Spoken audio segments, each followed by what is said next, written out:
Greetings to all the global citizens. Today, I would love us to dive into self introspection. For me, it goes for the business people, or family men or family women, the family members who are supposed to support us, the family people who are supposed to be there for us, the community members who are supposed to be there for us, the the clients or the customers who are supposed to support us in our businesses and so forth. So this was triggered by the death of someone that I knew.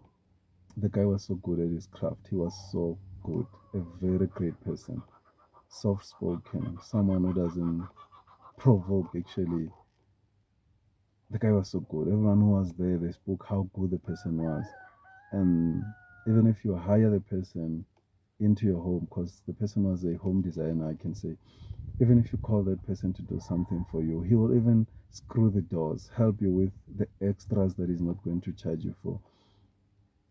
Unfortunately, the guy committed suicide, and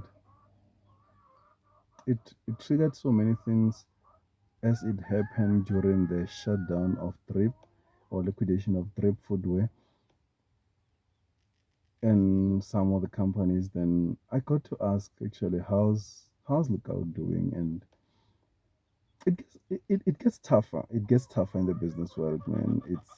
Some people used to say it's a platform whereby a dog eats a dog. So every man for themselves. So you fend for what you're going to feed on. And this triggered some few questions actually. By the way, the guy sold me a VW Sport private car, and he was a very good someone, man. He was a very phenomenal someone. The questions that were triggered is who are you as a business person, and who are you when you fail? Who are you when it gets tougher, when everything shuts down? Who you get to be when people leave you because you're failing? Who do you get to be? And it triggered so many things, man. Like you remember the likes of Jack Ma's, they also failed in business. The likes of I even don't know where's Jack Ma. Elon Musk also failed, but yeah, he was even begging some people to buy his Tesla. There are companies that actually were failing, like the African banks, the companies like the Great North Transport, they were getting subsidies from the government. You realize that it's very tough. It's very tough. Like when we were still growing up, there used to be BG, a shopping store called BG, got liquidated. There used to be so many companies that got liquidated that some of them, if you can count them, they may not even be remembered. Currently, like the likes of Celsi are going through tough time. So many companies that are getting liquidated, and the founders or whoever started that, if they're still alive, like of whatever institution that is getting liquidated or shutting down, like the like of Flickau, how's he doing wherever he is? And I speak like this because I'm one of those people who failed over 7 businesses. I didn't lose because I gained experience. There might be a rand value over 300K in currencies like the South African currency that was lost into the pipeline, but the experience was there. The assets that are acquired actually are still there. Or I can say they're still visible, though it was a very an expensive experience. And the questions that actually were triggered by these incidents is who are you when you fail as a business person? Who are you when it all falls apart? Self identification.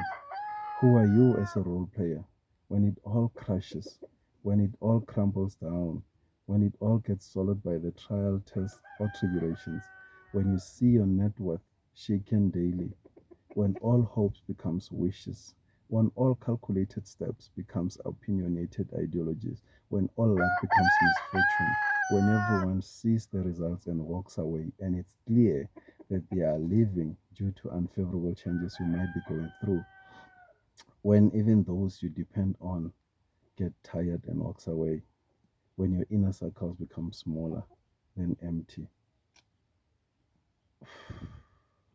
Who are you when your loved one loses interest?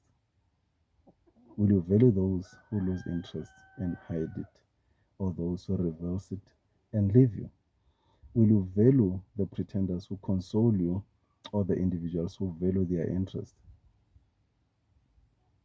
We call them selfish sometimes. Yet, who are you when you must be a sole rider in the end? When you lose assets or currency or people? Will you, who will you evolve to be? Will side circumstances change you for the worse or good, or a strong person? Will you be resilient? Will you lose focus? Will you lose the goal? Will you get distracted? Again, who are you? Who are you? Will that circumstances send you to take your own life, or they will send you for into a hiding? Will they make a different person that we don't know, or they'll make a very strong person who's going to be strong in business, and a very strong person as a family person, or a very very strong person in making decisions? Again, who are you to everyone? Who is everyone to you? Perception of others. Is there anyone reliable to pull through? Who will trust you enough for a bounce back when you fail? Who will believe in your past expertise for the future? Who will risk themselves for you? Who will combine hope, faith to believe in your resurrections? Who will believe in you even when you're stuck against the odds? People change personalities and characters based on who they're dealing with, or change in circumstances. Will the people you surrounded yourself with change? How much patience will everyone have on you during setbacks? Are they going to be patient enough, or they'll decide to walk away? How much grace will everyone have in the circumstances of setback? How many times will everyone grant you patience, mercy, or hope? Will your world confuse the positive abilities or probabilities with the current reality? Will everyone see and judge your world for what it was then, or what it currently is, or what it should be, or what it should have been, or what it could be? Because in business, there are probabilities. We tend not to believe in the people who are running them or striving in them. But when they're failing, who are we to them? Do we see them and walk away? Do we change? Do we divorce? Do we support them through? Do we stick with the probability, or we stick with what we see, the real them, when it all fails? When they get home and everything falls apart, who do we get to be to them? Many people never make it. Some commit suicide, some disappear, some quit. So many companies like get liquidated. Like so many brands. When you grow up, we used to have like the likes of the mobile lines, like the Nokias, Sony Ericssons, and all that. But as time comes by, when changes hits the market, some of them shut down, some of them got liquidated, some of them disappeared in some countries.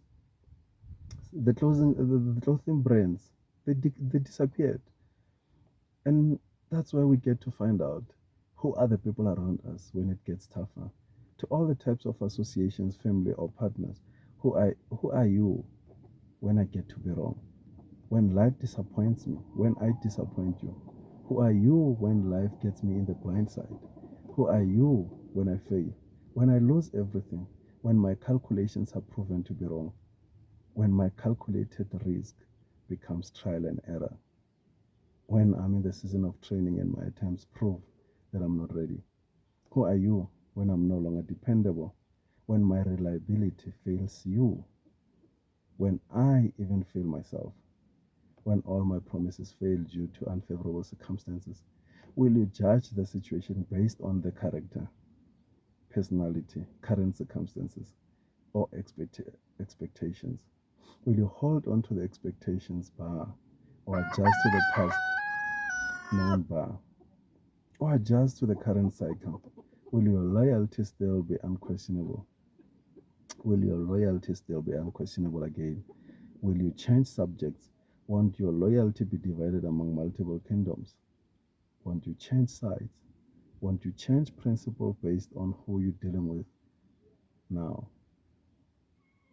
Who do we get to be to those people who are going through the most?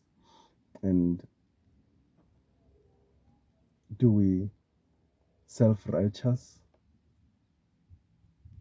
Do we self-righteous the situation, or do we go soft on ourselves, or do we are we being gentle to those people who are going through the most?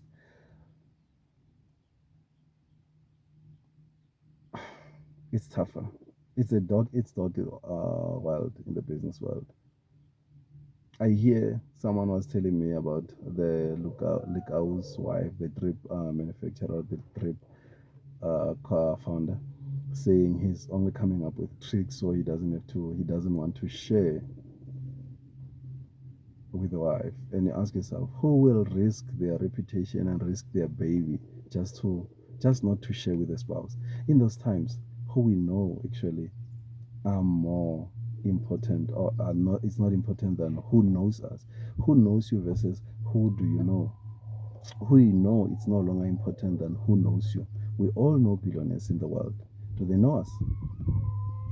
Someone can call someone to place you somewhere higher. A gate man can connect you without an appointment to the dignitaries you wish to see. Even a cleaner can directly get your letter to the penthouse. Even a tea maker can whisper your agent matter straight to the kings. A parent can call their child to make you a CEO without any interview if they know you well.